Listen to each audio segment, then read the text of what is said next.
திராவிட முன்னேற்ற கழக கூட்டணியில தேமுதிக இணைந்திருப்பது இந்த கூட்டணியுடைய வெற்றி வாய்ப்பை இன்னும் அதிகரித்திருக்கிறது. ஏற்கனவே இது வெற்றியை பெறும் ஆதரவு ஊடகங்கள் கூட வித்தியாட்டுடைய நீங்க பார்த்திருக்கலாம்.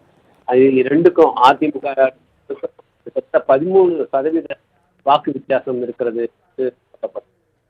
அது திமுக தோற்கடிப்பதற்கு எதிர் கூட்டணி கிடையாது. அந்த நிலையில ஒரு வலுவான கூட்டணியாக தான் அது இருந்தது.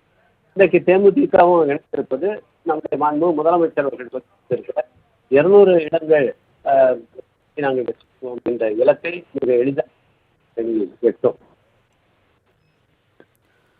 திரு ரவிக்குமார், 20 வருடங்கள்ல எடுக்காத ஒரு முடிவு தற்பொழுது 2026 சட்டமன்ற தேர்தல் ஒரு முக்கியமான ஒரு முடிவு எடுக்கப்பட்டிருக்கு. திமுகவை நோக்கி வருவதற்கான முக்கிய காரணங்களா நீங்க என்ன பார்க்கறீங்க?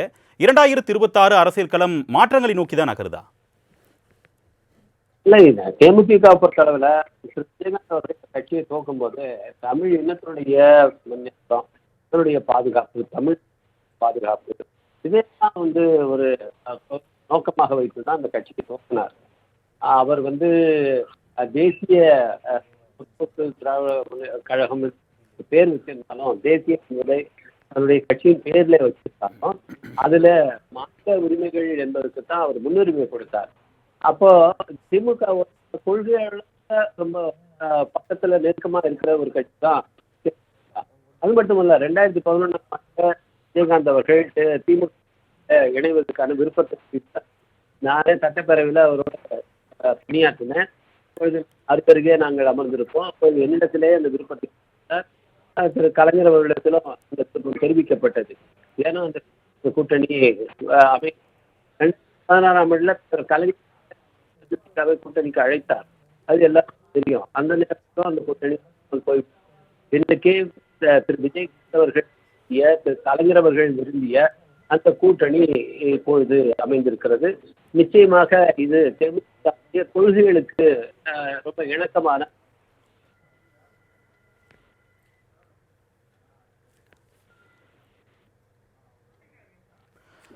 திரு ரவிக்குமார், ஒரு நாடாளுமன்ற உறுப்பினராக இருக்கிறதால உங்ககிட்ட இந்த கேள்வி கேட்டால் சரியா பொருத்தமாக இருக்கும்னு நான் நினைக்கிறேன்.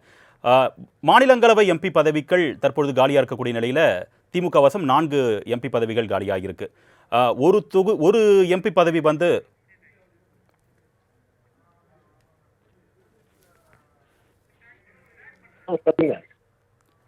தற்பொழுது இப்போ அந்த 4 எம்பி பதவிகள் காலியாக இருக்கக்கூடிய நிலையில் ஒரு எம்பி பதவி புதுமுகத்திற்கு கொடுக்கறதுக்கு வாய்ப்பு இருக்கு அப்படின்னு சொல்லிட்டு நேற்றைய தினம் ஒரு பரவலா ஒரு அறிவிப்பு வந்துச்சு. ஒரு விசிக கட்சியுடைய நிலைப்பாடு இதுல என்னவா இருக்கும்?